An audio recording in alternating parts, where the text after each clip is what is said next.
il faut. Dans la version la parole vivante. Alors, il faut les chasser. C'est que, Ndangawana, soi-disant pasteur, soi-disant apôtre. Bon, pasteur, il y a mamboane belé belé. Mamboane belé belé, vendeli ba apôtre, ba prophète, ba docteur. Ah, ba toyo pena, ba zali, ba ministre, il y a diable complètement. C'est que, Ozora kosomba ba mafuta, ozote ke la baninga mafuta. Yo za déjà akobeba pona yo déjà eza nango. Maintenant yo pe mtozo somba. O mona teke ah ba lobi personne. Mutako pa kola ngona nzoto te. Tango pa kola na nzoto. Na ideni. Kozanga koyeba obeba mfute yo. L'esprit de Dieu c'est quel esprit? C'est le Saint-Esprit. C'est que muto ba pakoli huile d'olive. Katina ye molimo mo santo azate parce que nous avons deux sortes d'onction. Onction oezo na huile. Na onction oyo na Saint-Esprit. Onction uti na huile, eza ba onction abatu akala ya Ancien Testament. Yo motolingo eba histoire mboka, tala Lumumba joke indépendance ya banaka ngo depuis 58. Première table ronde, Justin Marie Bomoka kendaka te poyaka table ronde économique te. 59 foyer ko kena table ronde économique. CNM TV au komona historia l'intégralité.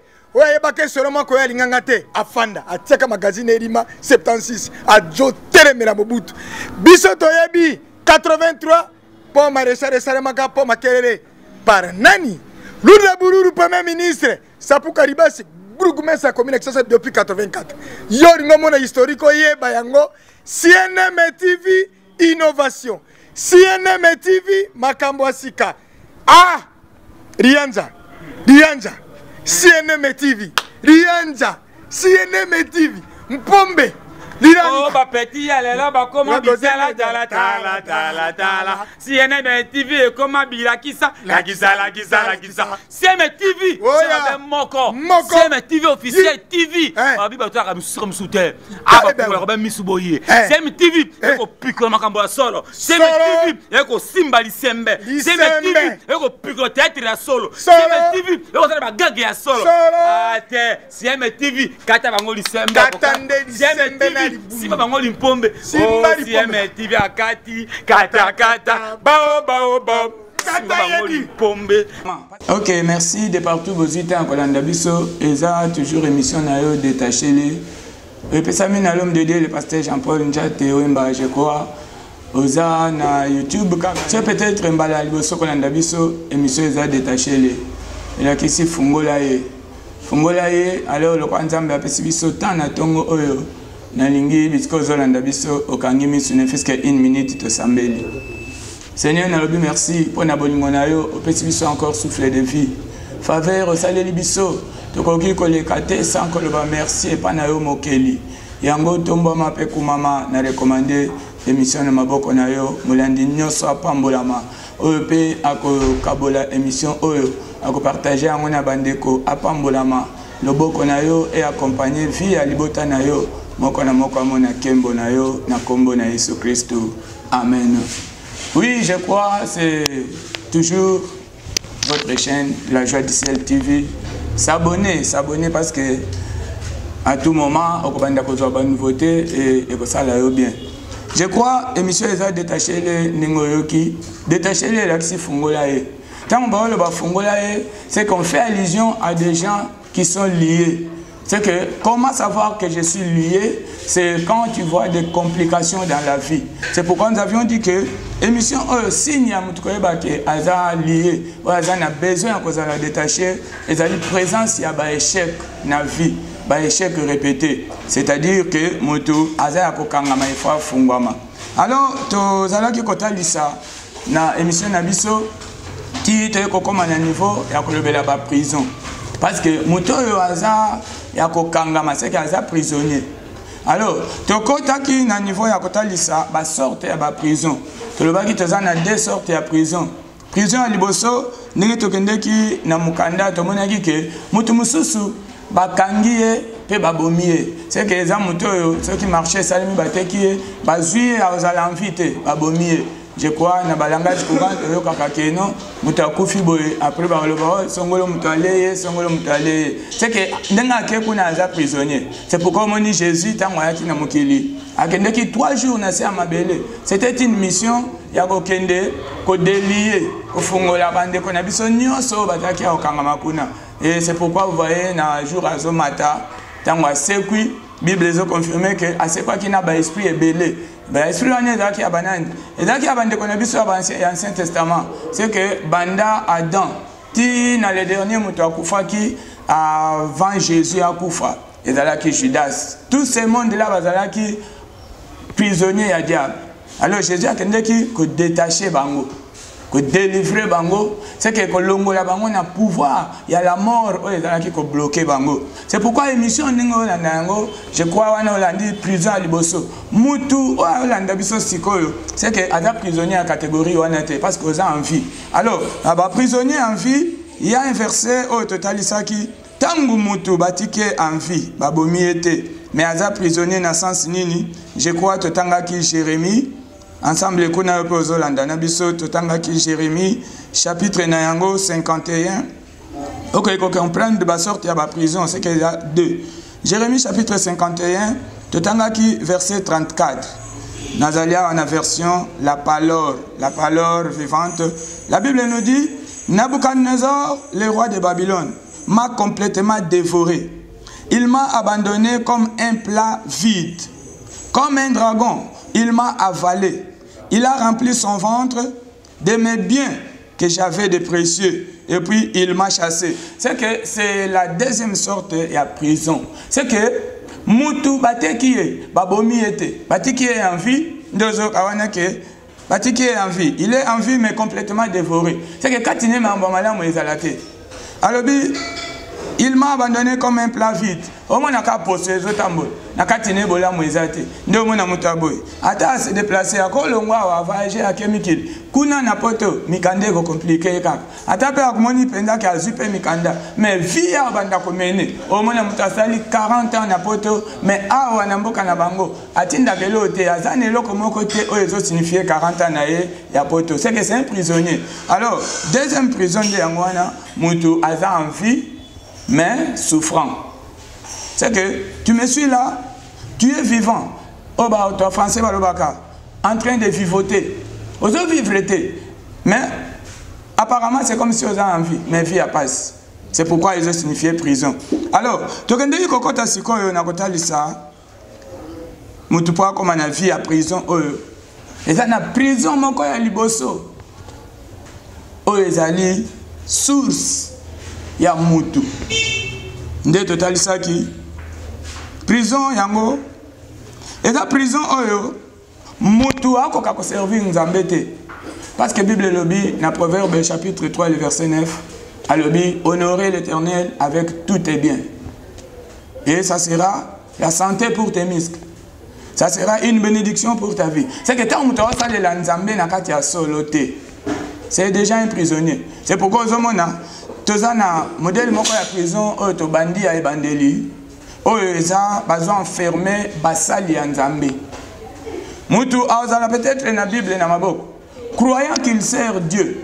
Or en réalité c'est un prisonnier. C'est pourquoi peut-être aux biso kaka lelo beta la joie du ciel TV na YouTube émission détachée les on découvrir ba émission passée oyo to dalaki kotalisa. Comment Moutakoz a la Bible et Maboko, mais prisonnier. C'est pourquoi, total sagike, verset moko tozotanga, pour na signifier l'enseignement wana, pour tokomana niveau tokomi lelo, tozali na 2 Corinthiens, je crois ensemble na bisope, ozosimba tozotanga, 2 Corinthiens, tozana chapitre na yango, 3, le verset 15. Le verset 15, la Bible nous dit, en effet, jusqu'à aujourd'hui, quand on lit Moïse, un voile couvre le cœur. Mais dès que les cœurs se convertissent au Seigneur, le voile est ôté. Alors, c'est le verset base, clé, au total, ça qui sort de la prison. Alors, on comprend que dans le verset, c'est comme si on opposait Jésus à Moïse. Or, ça dans la profondeur, Jésus à Nzambe. Mais tant que vous avez mokili, la moine a babengé musali Nzambe. Moïse aza mosali ya Nzambe azwaki mission oh Jésus atindaki ye na le temps wana Jésus o abandaki ko voiler kombo na ya Jésus abandaki ko bimisaka kombo na ya Éternel atindaki Moïse quoi serviteur na ye. Mais quand tu lis le verset tu vois que on est en train d'opposer Moïse à Jésus. Qu'est-ce que cela signifie? Et justement tu connais signifier que pourquoi bazo opposer bango, c'est parce que le sacerdoce a changé. Dès que tu connais na mukanda na hébreu. Je crois au Tangaki, ceux qui peuvent aux Olanda Bisoka Lelo, Totalaki Mukanda na Hébreu, chapitre 8, le verset 7. Bible lobby, le sacerdoce a changé, il doit y avoir nécessairement un changement aussi de la loi. C'est que prison Oyo, et zo ou te la mpandi wana, okuta que sacerdoce est changé. Mais ce qui diable alingia continue ko kanga ba sali Nzambe na prison na ye. Awape sa bango la Bible, awape sa liberté à côté de la Bible. Alors peut être liberté à côté mais du moins na kati ya sacerdoce o échanger wana o yakala parce que oyoki que ceux qui sacerdoce wana ezala kamalamu mais basala ki ya mibalete sacerdoce yakala ezala ki ya Moïse sacerdoce wana ezoza fondement na yango na tangu Melchisedek. Souviens-toi tangu Melchisedek aye et pas ya Abraham. Melchisedek a pesa ki Abraham 20 na pain. C'est pour dire que sacerdoce fondement na yango ezali pain na vin. Alors vin wana ya lelo o tozo remplacer na le sang de Jésus. C'est pourquoi moni tangu Abraham a dit sacerdoce wana ya saleli yango te azeli 3e génération aye ko zo yango apesi na Lévi nde babenga yango sacerdoce lévitique. Alors tangu bazolo ba wana verset to tikotanga na 2 Corinthiens alobi style le ceux qui batu ba olanda na idéologie à Moïse les rites de Moïse voient les autres kanga bango na mitem pour dire que ceux qui style le ningi toza muto asambela na nous selon Moïse c'est un prisonnier. Alors aoye bate gaza prisonnier parce que peut-être otanga Bible parce que peut-être le père oteya alors batu wana nde baza un danger public. C'est pourquoi tu as dit que le rite de Moïse. Parce que kunande danger en outi. Tant que lelo muto sambela nzambe et que osana kati ya rite de Moïse, yeba que osa faux. Parce que ba au moment na ndenge bazo comparer ko tout mais opposé. Bazo opposer Moïse na Jésus. C'est que na moment otoza Moïse a commis le col na faux. Le col a été mais a commis na faux. Jésus n'est vrai parce que Moïse azalaki image biloko akala wana ezalaki image les autres ça la sous image te les autres comment ça la réalité qui est Jésus. Or Jésus c'est la parole. Ndeto kende ko lisake ba prisonnier oyo ya Lévitique o bazo ça la sacerdoce lévitique balandaka rite de Moïse. Ndeto ko ko détailler les rites de Moïse. Total ça que ya liboso Moïse pour mutua comme musali Nzambe. Nzambe ebisaki ye salela batu wana bilamba. Apona ki catégorie moko ya batu. C'est que azwaki Aaron na bananae. Le reste ya Israël baza à part azui Aaron na bananae nde apesa ki bango sacerdoce. C'est pourquoi le baki que mutu nyonso oyo ya libota ya Aaron tango azwa kokoma pona kokota na sacerdoce. Il faut d'abord Moïse asalela ye bilamba obabengaka les habits les vêtements sacrés les habits sacerdotaux habits wana sacerdotaux te expliquer ki yango ezalaka complet moi chapeau ya libanda ya likolo nzambala nakati sengle nango eza sous-vêtements nango pe ezali chaussette nango pe eza c'est que ezaki habit complet pour dire que tant mwana ya Aaron to Aaron akota na musalo pour amata na kotumba mbeka il faut azala habillé. Alors nakende kota lisake biso lelo parce que to kende en comparant direct na comparaison ce qui est pas na Moïse ba ebisaki na Deutéronome na Exode chapitre 28 le verset 3 le verset 2 à 3 ba ebisaki salela ka Aaron banane bilamba biso lelo to lata bilamba te. Nous mona opposition au bazo opposé Moïse na Jésus. Jésus a opposé sa mutu banzambalate. Tu connais kota la que biso na Nouveau Testament Dans Romains chapitre 13, le verset 14, alors que biso to kozala revêtu na bilamba wana ya banzambala te, mais biso to kola attendre Jésus. C'est que lelo ce qui muto asambela et que au lieu alata Jésus mais alati banzambala. Pour dire que ndenge ka ozo ka 2 Corinthiens wana azo opposé bango, c'est que d'office muto azana banzambala katine molimo na nzambe azalati. Parce que ye bakopa koler mafuta. Or, muto azo revêtir Jésus, bakopa koler mafuta te, mais bakopa koler molimo mosantu. Au moins la différence wana. C'est une opposition oh ezo sala ke lelo mutu azana Bible na maboko, mais na nzambala na nzoto. Croyant qu'il a osale la Jésus, or a osale la diable. Parce que déjà au mona que elambe ezipie na motema. D'ailleurs, dans le verset 0, il clair que tant que se convertir à l'ongoli, sacerdoce wana ya Aaron, a commis un sacerdoce royal au bisotoza. C'est que deux sortes de sacerdoce, toza na Lévitique, où ils ont s'opposé na royal. Alors, tu as dit que Moutu, tant que tu as Jésus, d'office molimo na nzambe kozala likolo na ye mutu wana bapakolaka mafuta ya onction te mutu wana bapakolaka ye onction ya Saint-Esprit. Onction ya Saint-Esprit eza na kati ya ba huile te. Et d'ailleurs ba huile o basalela lelo yango te nde ezalaki nzambe apesaka. Nzambe apesaki Moïse babiloko, je crois topesaki verset esika ya yoko kende kotala comment bazako composer huile d'olive. Huile d'onction plutôt. Et zali ba aromate belé et sangani et puis na huile d'olive pesa na kati. Mais lelo on a comme huile d'olive abandi ko sopela mwana abatu agape ya aronte. C'est que déjà à côté c'est na sacerdoce musus o est différent na sacerdoce à Jésus. Parce que kuna est un monde secret. Occultisme est outil na secret. C'est que quand on parle du secret, batu ana bazana ba réalité belé. Or Moutaza na Saint-Esprit, secret exalté. Parce que tout ce qu'il dit, c'est le Saint-Esprit qui le révèle. Ndo mona, tangu toye kokota kotalisa makambo ya mafuta, totalisi ke Moïse po asaleli muto elamba, il faut sikwaza mafuta sopela ye. Ne Bible lobaki. Or mafuta wana toke kotala balobi ke mafuta wana ba pakola ngo na nzoto te. Et d'ailleurs, ezalaki pona Aaron na banana ye. Lelo tolobi ke tangu mutu aokoma musali ya nzambe baopakola mafuta te baopakola ye molimo mosantu. Molimo mosantu bako imposer kaka main.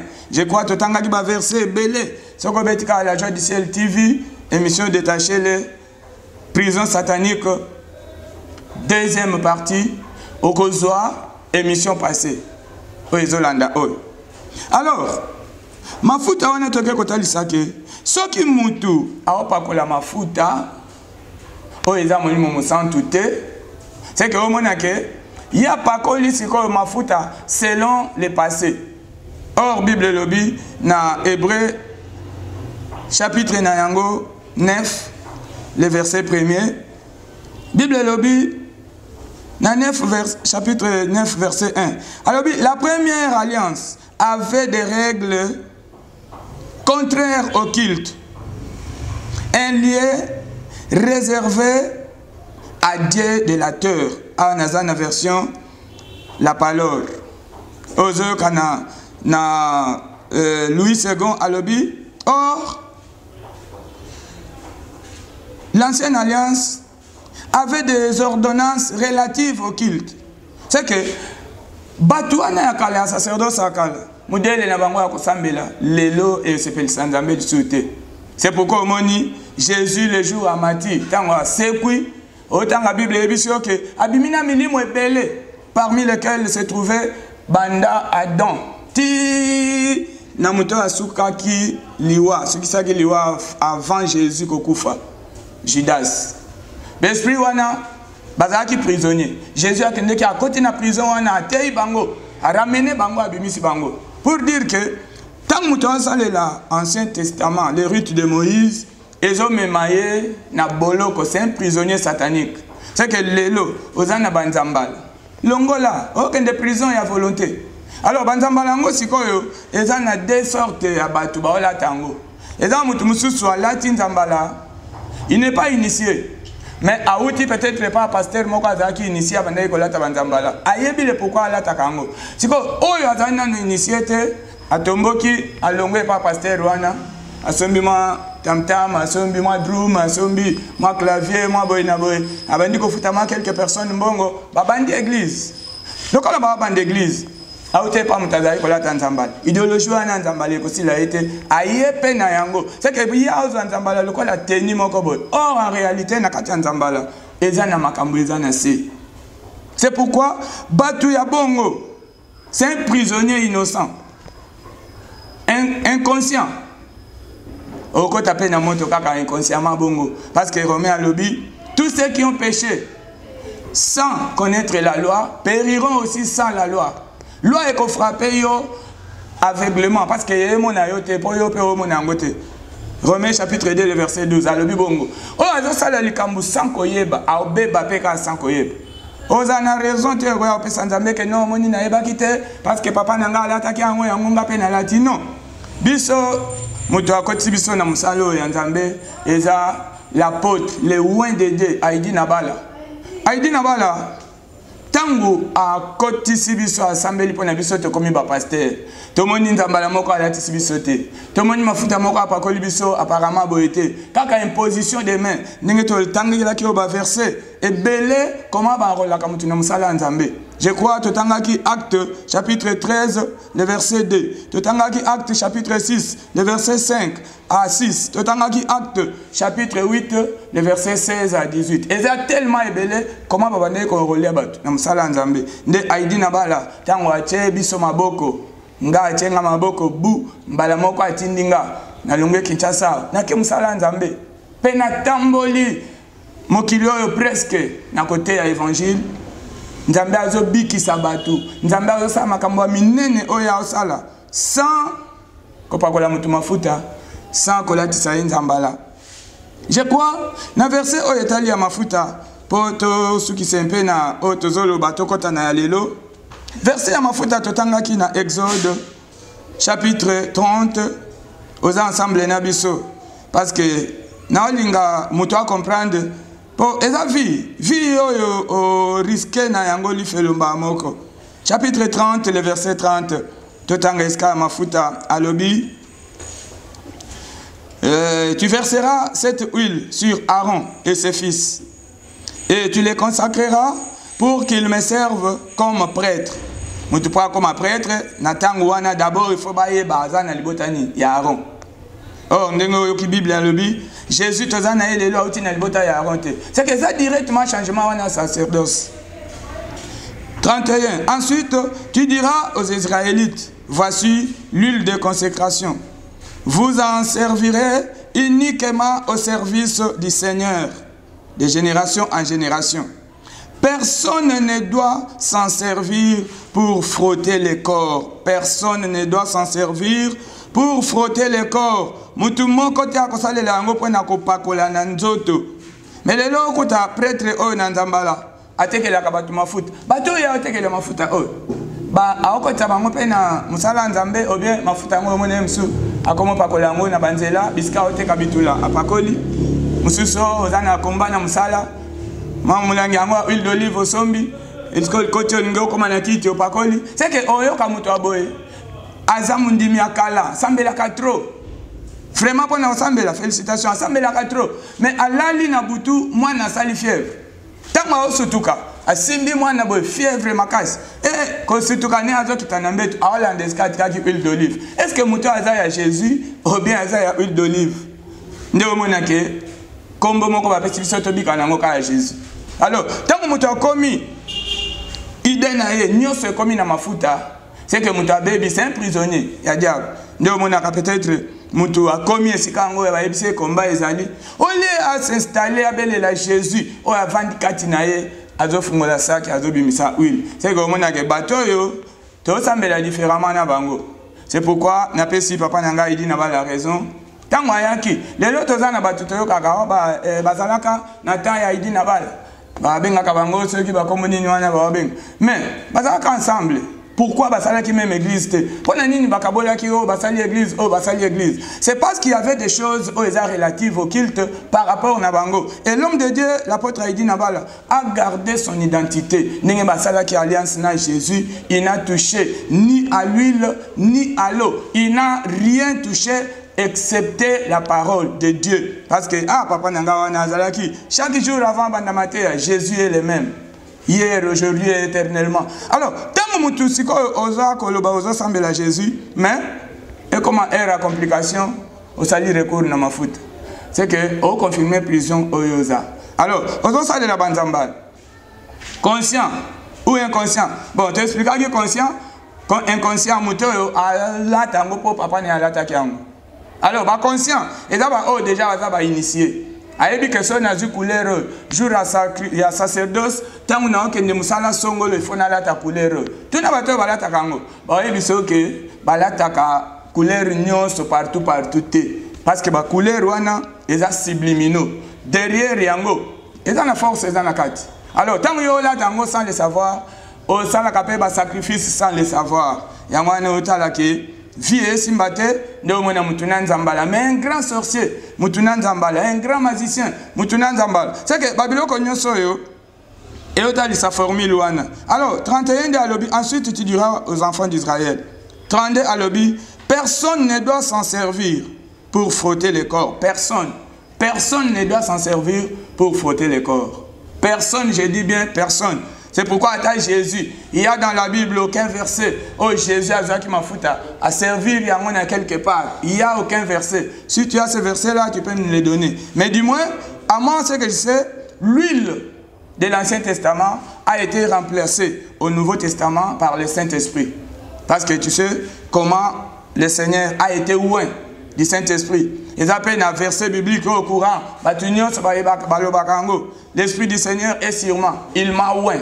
L'Esprit du Seigneur est sur moi, il m'a oint.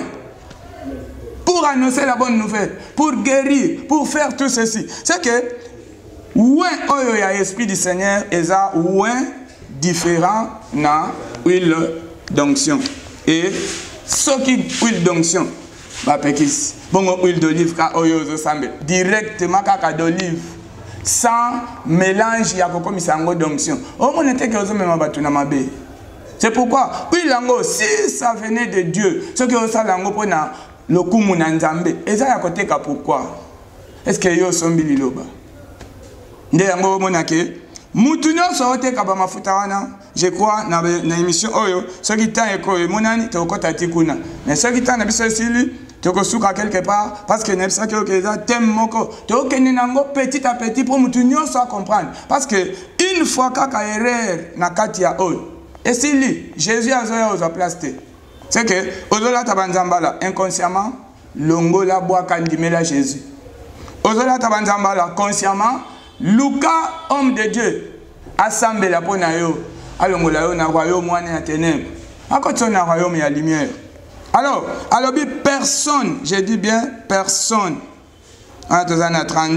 Personne ne doit s'en servir pour frotter le corps. Personne. Onga papa, onga nokoboy, onga tata mwasi. Biloko wana totike la ba magicien. Totike la ba occultiste ba oyo baza ba hypocrite te. Okuta mutu. Non, azanganga ayebi asala ba bike konae atambola kanango public. Asala penda ko batunyo so bayebi ke c'est un serviteur du diable. Wana kutu, ce que Jésus a voya. Na yo oyo zo servir diable ya ko batama.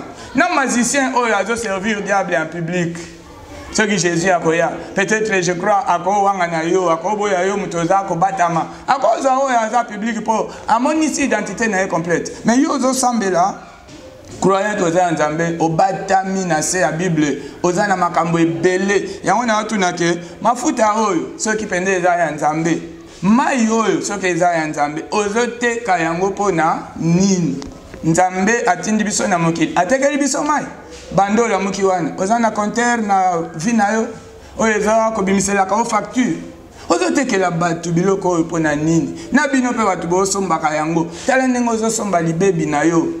Alors, Ozolandanga, alors personne, personne. C'est que la Bible le but mutu à mon côté. À quoi il là, huile ata moko te apesi ordre ata na mutu moko te. Alors 33 pour na kosukisa ngo alobi si quelqu'un prépare un mélange comme celui-ci et en met sur le corps mutu asali mélange ya boye apakoli yango likolo ya vi ya mutu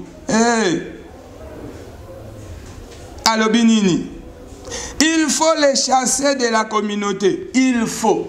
Dans la version naotanga ezali la parole vivante. Alors il faut les chasser. C'est que ndangawana soi-disant pasteur, soi-disant apôtre. Bon pasteur pena bazana mambwane bele belete. Ba mambwane bele vandeli ba apôtre, ba prophète, ba docteur. Ah ba to pena bazali ba ministre ya diable complètement. C'est que Ozora kosomba ba mafuta ozote ke la baninga mafuta yo za déjà akobeba pona yo déjà eza nango maintenant yo pe mtozo somba o mona teke ah ba lobi personne mutako pa kola ngona nzoto te tango pa kola na nzoto na ideni kozanga koyeba obeba mfute yo. C'est pourquoi bien aimé na za kotalisa yo ke pratique wana eza nzambe te, pratique wana eza nzambe te, car la Bible nous dit na Job. Nous allons ensemble, Job chapitre 38, le verset 8, Tobandata verset 8. Alors, car dans l'homme, c'est l'esprit. Dans l'homme, c'est l'esprit. Et quand on parle de l'homme de Dieu, juste on voit l'esprit de Dieu. L'esprit de Dieu, c'est quel esprit? C'est le Saint-Esprit. C'est que, mouton va pas coller huile d'olive. Parce que nous avons deux sortes d'onction. Onction na huile, na onction na Saint-Esprit. Onction na huile, et là onction il y a Ancien Testament, parce que ça c'est la sacerdoce lévitique, basé na rite de Moïse. Au Bible le dit que somme toi ça la rite de Moïse et lamba ezipien na ya motema, on comprendre mambo nzambe te. Mais ce qui muta bongoli motema wanande akomi ya Jésus. C'est que d'office, l'élo, ce qui moutou, azan ya kopakola, bapakoler huile d'onction, d'olive, quoi que ce soit, moutou katinaye moli moussanta ozalate. Parce que moutou pour Saint-Esprit azala katinaye, il faut azala loin du Saint-Esprit. C'est pourquoi on dit Jésus, bapakola qui est huile d'olive te, bapakola qui est huile d'onction te, bapakola qui bangote, il n'y a aucun disciple. Oh Jésus azala qui m'a foutu à se faire lier, bapakoler. Parce que, aïe ça qui est que, Bino, bientôt, bientôt, beaucoup à la loin du Saint-Esprit. C'est que pour Nabino, l'important, c'est ma fouta. Alors, dans l'homme, c'est l'esprit. C'est que dans l'homme de Dieu, c'est le Saint-Esprit. Et quand aujourd'hui, tu sers Dieu, huile d'olive, d'onction, quoi que ce soit, c'est que tu es dépourvu du Saint-Esprit. C'est pourquoi on dit Batuango Lelo, bazo recourir na ba magicien, bazo recourir na banganga. Oh, ok, azana mon numéro. Peut-être que tu n'as pas il y a un pasteur, il y a un apôtre, il y a un prophète. Miracle, c'est quoi? Miracle, ça n'a rien à voir avec parce que, autant dans la Bible, Simon le magicien, miracle, mais les miracles, c'est démoniaque, c'est satanique. Le diable aussi fait des miracles. Composé vient le miracle était. Parce que ceux qui ont ça la démarche pour 2 Corinthiens chapitre 11. On comprend un peu. Makamunini ezali kuna. Chapitre 11, le verset de Tangiata 15. Pour les serviteurs de Satan, ce sont des apôtres du diable. Ils font semblant d'accomplir ce qui est juste. D'office, ils sont serviteurs du diable et ils finissent comme leur onction mérite. Ils finissent comme leur onction mérite. Wana ezali la parole. C'est là, nazelayo kama muke na version mususu parce que peut-être okozala na ma complication na yango. Nazi Louis II. 2 Corinthiens chapitre 11, le verset 15. Bible de Sabisonine. Alors, ce n'est pas étrange que ces ministres aussi se déguisent en ministres de justice. Leur fin sera comme leurs œuvres. Je le répète, que personne ne me regarde comme insensé, sinon recevez-moi comme un insensé, comme que moi aussi je me glorifie. Alobi, Abakisa Alobi, na 13. Ces hommes-là sont des faux apôtres, des ouvriers trompeurs, déguisés en apôtres de Jésus-Christ. Bien aimé, bazotanga kombo apôtre. Ce n'est pas parce que batangi muto apôtre ne mamakoza à Jésus. Ozo kawana 11-13. Alors, ces hommes-là sont des faux apôtres. C'est que muto azana mulimo na nzambe kati na ete bapakola ki mafuta na nzoto na ya azana nzambala. Soka aza prophète, c'est kaza faux prophète. Soka aza apôtre, c'est kaza faux apôtre. Soka aza docteur, c'est kaza faux docteur. Bible les reconnaître yango. Pourquoi nazota lisayo que donc, comme il attend Jésus à Zozonga, à Zakozaba, Oyae. Tant qu'on demeure dans les faux, c'est que Okozala na complication na vie. Alors, bateau bazana ba faux apôtre, ba faux docteur, ba faux nengoyoki na 11-13 wana. Okoye babango comment? Et là on y nezo rendre bango faux. Ndomoni total un peu. Et là on y bango ba simbaka. Na Psaume chapitre 115. Psaume chapitre 115. Ok, on comprendre parce que nous avions dit des sublimes. Il y a des choses qui sont subliminaux. Okuta na banzambala wana, banzambala eza subliminaux. Nakati ya banzambala il y a quoi? Nakati ya mafuta il y a quoi? Nakati ya mai il y a quoi? 115 totalement verset 4. 115 le verset 4. Alors Bible, leurs idoles sont en argent, en or. Les idoles de qui? Des faux docteurs, des faux prophètes et des faux là. Bafonyo swana bazana bikeko ani ekoza la nord okuta mutu aza apôtre aza prophète babage belebele na maboko za serviteur de Dieu, ça sert à quoi? C'est que dans la Bible tout est permis mais tout n'est pas utile. C'est que tant mutu a sale le loko il faut yeba a sale lango na suka na yango, ça sert à quoi? Ebele babago tene maboko et servir na nini? Alors leurs idoles sont en argent et cause à la en or. Okuta mutu masinga na loboko masinga na loket le loto ke ti plus loin ya na kozwa kombo nanga na komi ale na bandi kote ke la bat mutu ala tango na loboko ala ta soki na loko mais que c'est ni tena biskato ke ndaka na ba magicien ba marabu o ke ndebo apesi mo loko ke zo loko yo pakola zo loko yo simbaka o kanga nzoto. Or c'est sublime. C'est que tant que tu as bague, nanzoto, bijoux, ce sont ces idoles-là. Alors, Azolo Balobi, leurs idoles sont en argent, en or. Elles sont l'ouvrage de la main des hommes. Et ça, les mina maboko abat. Biloko yozolato, atayomo, eutiwan. Banzambalao, eutiwan. Pourquoi ils ont la trace belé? Bon, bah croix, et ça pourquoi?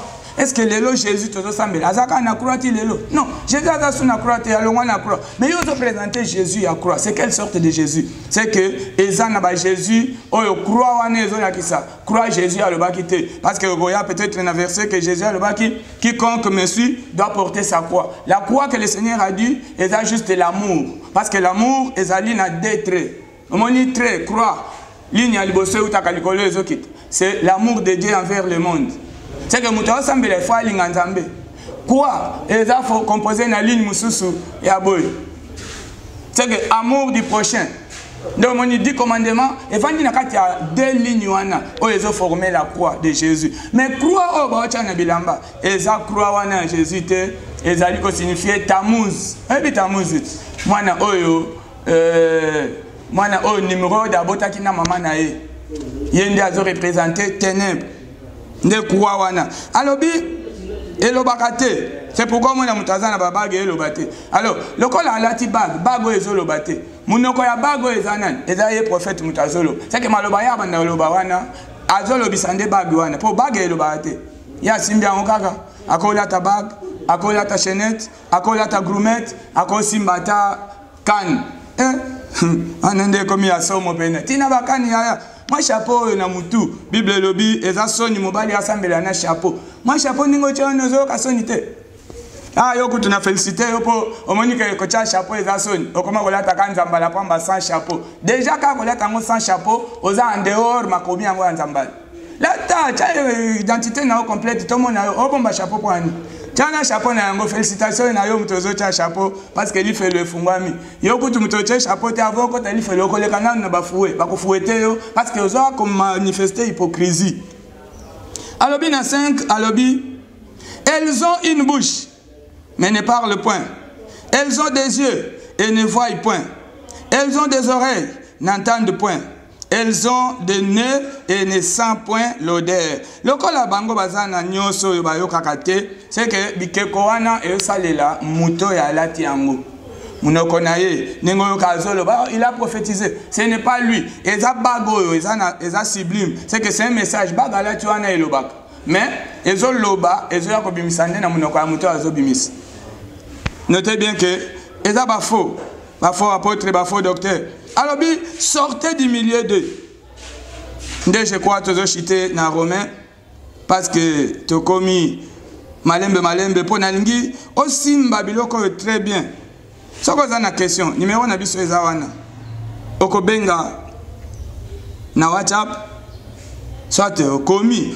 Comment like émission like yango okopambola mananzela na yango. Ata mtozola tanzambala ko silikana biso lo batete otanga nde oyo komami laike kaka sepela nango ata ko réseau sepelison na motema te mais lokolo za hypocrite chapeau zo chate na mona penza mbala ngo za ba chaussette nango te est-ce que chaussette là tu za nzambala ata yo mo que souci. Alors laike kaka laike émission tozana Romains chapitre 8 tozotanga verset asuka 14 je crois le un peu to kosuke la wana. Chapitre 8, verset 14. Alors, car tous ceux qui sont conduits par Esprit de Dieu sont fils de Dieu. Tous ceux qui sont conduits par Esprit de Dieu sont fils de Dieu. Esprit de Dieu, kaka les jours où ils ont dit mais là, baptême maboko, aussi baptême, aussi Esprit de Dieu. Et là, ben avant mususu, azina nous baptême te, azu pas Esprit de Dieu avant, après à cause du baptême. Ozan nzambala, c'est que ozan Esprit de Dieu te, ozan de na huile. Mafuta nde za likolo na yo ya olive. Longola yango luka Esprit de Dieu à côté. Alors le biba onyo so baza conduit na Esprit de Dieu, baza bana na nzambe. Siko yo na nzamba yo za conduit de quel esprit? Parce que esprit wana te nde batie yo na kati. Yo batie yo nde esprit ya bikeko. Yango zomo na misapi na obaba geuza na batashi ndenge na ndenge. Pourquoi bien-aimé? Nzambe alingi yo alobi bongola motema. Yango na pesi yo conseil, yo zola tabanzambala oyo, ozo pakola ba huile inconsciemment. Bongola motema bwaka yango tumba lata Jésus tango lati Jésus biska nyonso kotambola obanga te lelo to komi ba serviteur de Dieu bazo banga partout akoma boye moyen ali ezate akomi insécurisé c'est que atana micro akomota moya na micro na ye na poche pourquoi parce que abanga eba ko poisonninga na yebi bible lobi ata omelielo kwa liwa okufa te. Omoni na o komi ko banga somo pourquoi parce que quand na Jésus a ko protéger azate mafuta wana azana impact moko na vie ya mutute ndoyo ke alobi tous ceux qui sont conduits par l'Esprit de Dieu sont fils de Dieu. Et vous n'avez pas reçu l'esprit de la servitude pour être encore dans la crainte, mais vous avez reçu un esprit d'adoption par lequel nous crions Abba. Abba qui signifie Père, on a 15. De 16 à Salobi, Esprit lui-même rend témoignage de notre esprit que nous sommes enfants de Dieu. Esprit ezotatola ke tozabana na nzambe. Yo nini ezotatola parce que ozimoni mo na nzambe te ozima futa. C'est que merci na papa nanga idi na bala paix à son âme biska kenda parce que akota biso na nzela ya bien, en aucun jour à simba biloko. Alors cause à la fois apôtre ezouta na utilisation ya ba faux ozana ba idole malgré aux apôtres ya faux ozana Saint-Esprit aux apôtres ya vrai ya Saint-Esprit ba pakola ke mafuta te ba pozaka yeme yo pozaka ni pakola ka mafuta te pakola ka main yango bien aimé uti kolanda biso c'est que eza émission na détaché la joie du ciel TV s'abonner kabola émission oyo kabola yango kaka geste ko sala kabola yango eza évangélisation sali pe lipamboli na part na yo eza parce que je le confirme, pour biso petozo vivre yango. Nzambe oyo atika ki quelque chose katina biso à travers son serviteur Aïdi Nabala. En tout cas, c'est un vrai Dieu. Alors, c'est pourquoi son serviteur aussi repose en paix. Alors, yo pozo landa biso toza besoin kimia ekota soki Jésus aye. Yango oche maboko na motema bisko ozali kolanda biso. Olingo bongo la motema na lobi numéro na biso ezaka kawana. Na WhatsApp wana soko tali okomona 00243 99 140 56 36. 99 140 56 36. On est à numéro na biso. Émission ezali La Joie du Ciel TV. Partagez yango. Yo moko zui avons partagé. Salela yango. Kota na mutema na yo. Parce que kako salela yango eko fungola yo. Domaine nyoso ya vie kangama. Il faut fungwama. Le boko na nzambe. Oyo tinda ki olanda biso. Kaka ndengo landi wana. Tia le boko na mutema tozo sambela. Eloko nyoso za yango na mutema yebisa nzambe ka na minute otango biso tozo sambela. Connexion à Saint-Esprit ezali parce que biso to pakola mi mafuta ya olive te mafuta ya olive ezali limité ata nemba pakola o yango wana jour wana ka ndengo kende ko sukola elongo ayo eza tuté or Bible lobi na 1 Jean lobi pour vous l'esprit de Dieu qui vous a oint c'est que cette onction là demeure l'onction demeure mais l'huile ka oke ko sukola pe elongo c'est pourquoi moni er moko pe bilamba ngwa nzambala msolo ngola kango oche na ndako ochaka suna ndako pani tambola kana yango mais biso toza wena Jésus tolati Jésus totambola kana partout c'est pourquoi devant tout problème qui se pointe à n'importe quel moment c'est Jésus là qui est en nous. C'est pourquoi ce qui est en nous, celui qui est en nous est plus grand que celui qui est dans le monde. Mais yo peut-être il entend Nzambaloza sécurisé. Bon temps on l'a insécurisé. C'est que faveur et quand on a vu na yo, tcha le boko na motema to sambela. Yesu na sengi le boko na yo et touché vie ya ndeko nanga. Parce que nanga comme ndeko nanga. Bien que banzambala o eza accident et yamba moto pe zika. Parce que na moni les jours bazo sambisa yo Jésus Pilate a passé la banzambala wana et mbala moko récupérer pouvoir au longoli yango nzambala physique et comme nzambala spirituel o eza présence na yo mobimba lata ndeko nanga o yalandi lata moko na moko le boko na yo est touché amona bolamu bisika nyonso akangama moto epela singa wana katana biloko nyonso o evangélie na nzoto o banganga bapesi ye ba bag o eza subliminaux ezala ba veste eza subliminaux ba kazaka oyo ya Satan o emona na kateme vandi na kati ya nzambala message na yango nyonso ezala nile neutraliser présence de Nzambe et accompagner moko na moko na kombo na Yesu Christo. Amen. Merci Nzambe apambola yo, surtout apambola les grands boss, les nouveaux mariés, papa Matondo, tika faveur ya Nzambe ko to na mikili siko zali. Alors le boko na Nzambe continue, to monani na émission ya sima, partager, s'abonner, pe faveur ya Nzambe kota na kombo na Yesu. Merci, bye.